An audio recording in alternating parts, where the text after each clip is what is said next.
Srikrishna College for Healthcare and Media Studies. VWalk Medical Lab Nursing Diploma Paramedical കോഴ്സുകളിലേക്ക് admission ആരംഭിച്ചിരിക്കുന്നു. മികച്ച ആശുപത്രികളിലും ഫാർമസികളിലും പരിശീലനം. ദാരിദ്ര്യരേഖയ്ക്ക് താഴെയുള്ളവർക്ക് പ്രത്യേകാനുകൂല്യങ്ങൾ. കൂടാതെ ഓൺലൈൻ ക്ലാസുകളും ഇവിടെ ലഭ്യമാണ്. 9800 വനിതകൾക്ക് ജോലി നേടിക്കൊടുത്ത വടക്കാഞ്ചേരിയിലെ 28 വർഷത്തെ പാരമ്പര്യമുള്ള അംഗീകൃത സ്ഥാപനം. +2 തോറ്റവർക്കും ജയിച്ചവർക്കും പ്രവേശനം. Sreekrishna college for health care and media studies. Ottupara bypass junction, Arabian മെഡിക്കൽസിന് സമീപം, അറേബ്യൻ ടയേഴ്സിന് മുകളിൽ.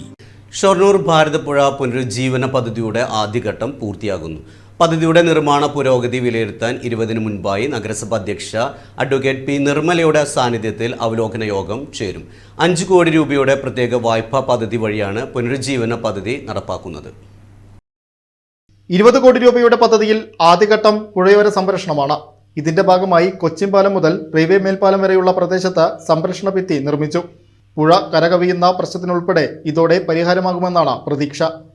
കോഴിക്കോട് IIT-യുടെ വിശദമായ പദ്ധതി റിപ്പോർട്ടിന്റെ അടിസ്ഥാനത്തിൽ ജലസേചന വകുപ്പാണ് നഗരസഭയുടെ നിർദ്ദേശത്തിൽ പ്രവൃത്തികൾ നടത്തുന്നത്.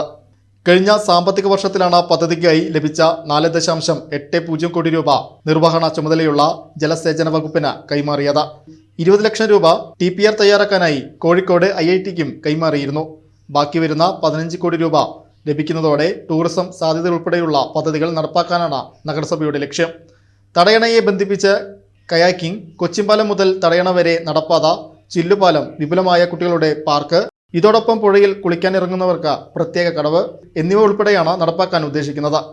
പദ്ധതി പൂർണ്ണതോതിൽ യാഥാർത്ഥ്യമാകുന്നതോടെ തൃശൂർ ജില്ലയിൽ നിന്ന് പാലക്കാട് ജില്ലയിലേക്ക് പ്രവേശിക്കുന്ന കൊച്ചിൻപാലവും പുഴയുമെല്ലാം വലിയ മാറ്റത്തോടെയാകും കാണാനാവുക.